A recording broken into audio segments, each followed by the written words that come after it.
how you could treat me right. Way oh, way oh, oh. Boy, take a chance, will you let me ride? Way oh, way oh, oh. I could be the best thing in your life. Way oh, way oh.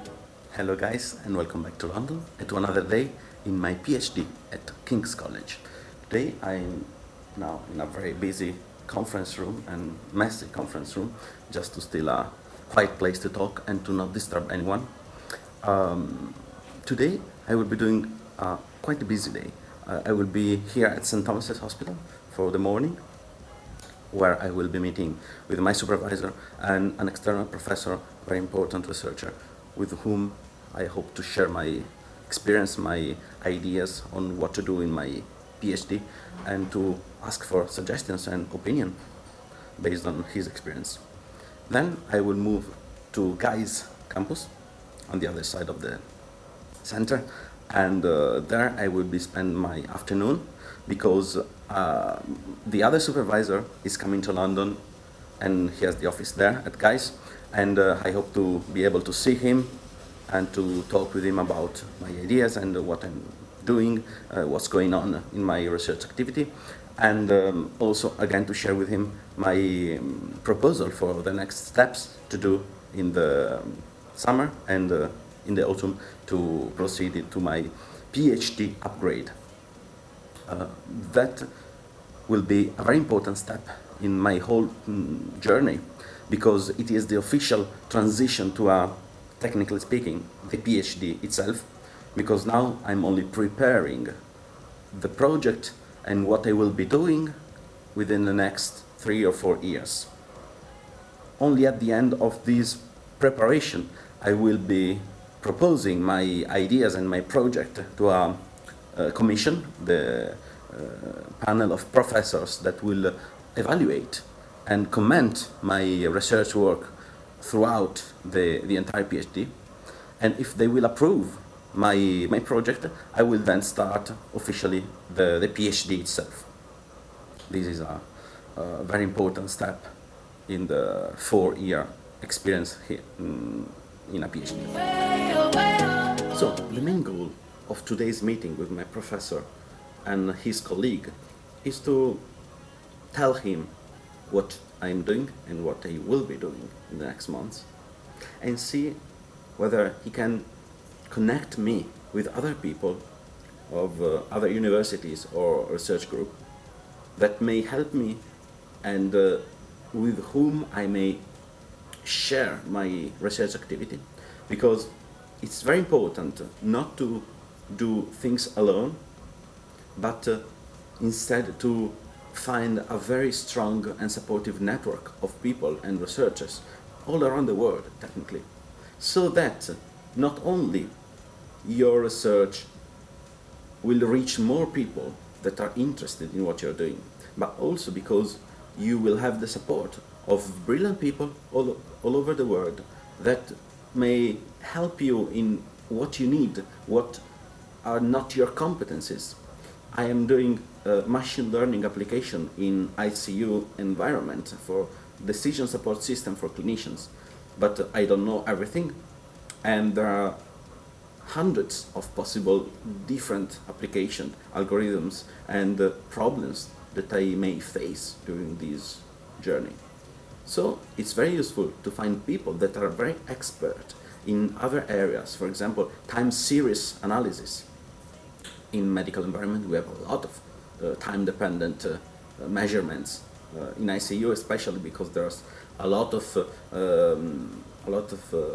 machinery that measure signals, the EKG, the pulse oximetry, a lot of time varying measurements, and it's important to analyze them properly. And in machine learning there's a bunch of algorithms that can be used, and a lot of people that may be more expert than me could help me in facing those problems and those algorithms, so that the job that I'm doing will be more effective, more precise, and more interesting to others and useful to the clinicians. So without further ado, it's almost 11, so I have to go to the meeting, and I'll see you after that. while moving to Guy's campus. in your life. Way oh, oh. You got me singing. Hi and welcome back. The meeting was great, very inspiring. We talked about how to integrate data science approaches, what I'm able to do with clinical applications and decision support system. And it's very difficult. It's very difficult because there's a couple of ways to do that, and they are all very different from each other. I can study only methodologies, so focus only on how to solve a problem or a set of problems using, for example, machine learning. And or I can focus on the clinical meaning. So regardless of what technique or what methodology I will use, I focus only on solving a clinical problem. Those are two very different approaches, and it's not easy to combine them together. I feel myself mostly on methodologies and learning how to solve problems because it's more scalable, it's more impactful. And when clinical problems arise, it doesn't matter how what is the clinical competence that I have, because I will always have more competent people in the clinical side. Instead, I prefer to be the one that is very good in solving problems so that I can work together with clinicians and health operators to improve outcomes and to solve in a better way every kind of new problems that may arise.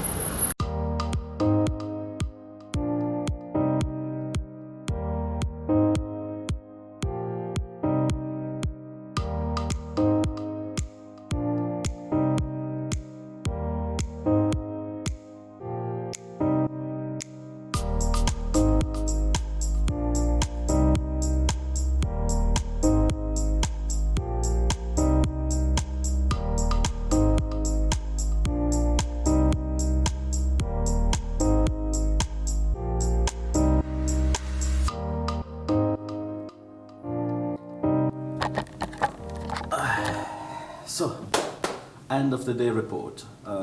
Good day, despite the neck, which is still painful. Today I really experienced what a PhD actually is.